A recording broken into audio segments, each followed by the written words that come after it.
Le président de transition Mahamat Idriss Déby Itno a dédicacé son livre intitulé Des Bédouins à président. Il s'agit d'un roman autobiographique composé d'une centaine de pages où l'auteur raconte dans un style simple et pédagogique toute sa vie.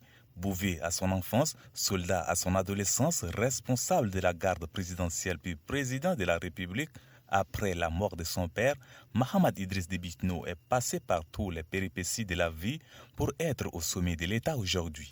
Ce livre, composé de 6 chapitres, permet de comprendre que l'auteur veut se faire connaître et s'approcher davantage d'une population qui ignore encore les détails de la vie de son président. La rédaction de ce livre est motivée, selon son auteur, par les raisons suivantes.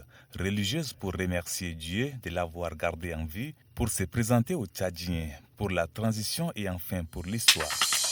Le Rassemblement pour la démocratie et la paix, RDP, a créé en son sein une coordination nationale de campagne pour la présidentielle de mai 2024. Placée sous l'autorité du bureau exécutif, la coordination nationale de campagne a pour mission d'organiser et de coordonner la campagne électorale présidentielle sur toute l'étendue du territoire national.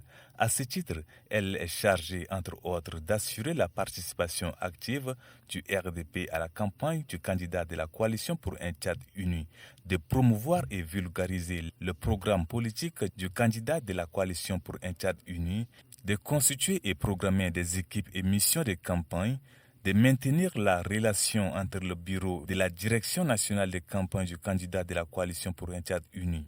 La coordination nationale de campagne est dirigée par Mamadou Gana Boukar.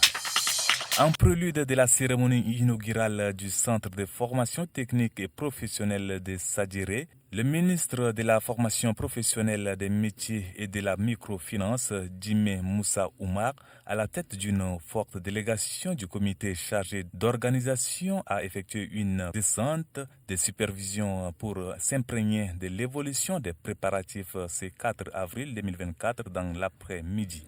Après une visite guidée par le directeur du centre, Issaka Mchi Hahami, elle s'est soldée par une petite rencontre qui a permis au chef du département de relever les attentes et donner quelques orientations auxquelles il a instruit le comité à conjuguer d'efforts et accélérer les démarches pour la réussite de l'événement tant attendu. Aux personnes ayant occupé anarchiquement la voie publique qui mène au centre, le ministre les a également exhortés de libérer promptement l'espace pour permettre à la voirie urbaine d'aménager cette voie. Le Tchad, en arrachant sa qualification au forceps contre l'île Maurice le mardi 26 mars dernier, a vu sa cote grimper au classement FIFA du mois d'avril 2024 selon le journal e-sportif Galaxy Tribune. De 181e place, l'équipe du Tchad a glané 5 points de plus et est désormais à la 176e place, a relevé le dit journal.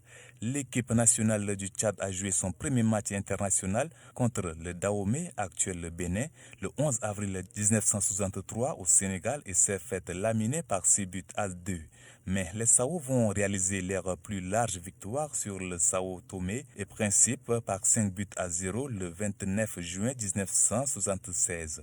Le Tchad va s'incliner devant le Cameroun sur un score fleuve 9 buts contre 0. Entre 1976 et 1990, les Sao du Tchad ont joué 17 matchs, tous amicaux, contre la République centrafricaine, le Gabon, la Guinée équatoriale et le Cameroun.